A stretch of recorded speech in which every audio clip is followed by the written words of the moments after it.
శుభోదయం అందరికీ. నేను మార్నింగ్ లేవగానే అమ్మ కల్లాపి చల్లి ముగ్గులేస్తుంది. ఇట్లా ముందు ద్వారబంధంలో కడపలకు ఇలా అలకడం పల్లెటూళ్ళలో ఆనవాయితీ. ఎలా అలుకుతుందో చూడండి, చాలా బాగుంటుంది. ఇలా అలికి ముగ్గులు వేయడం అనేది సర్వసాధారణం గ్రామాలలో. పసుపు అనేది యాంటీబయాటిక్ అనేది అందరికీ ఎరికే.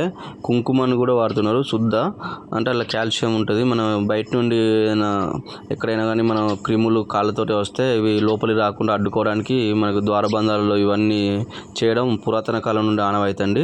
ఇవన్నీ చూడండి ఎలా చేస్తున్నారు. ఈ ముగ్గులు రంగవల్లికలలో ఎంతో సౌష్ఠవం ఉంటుంది.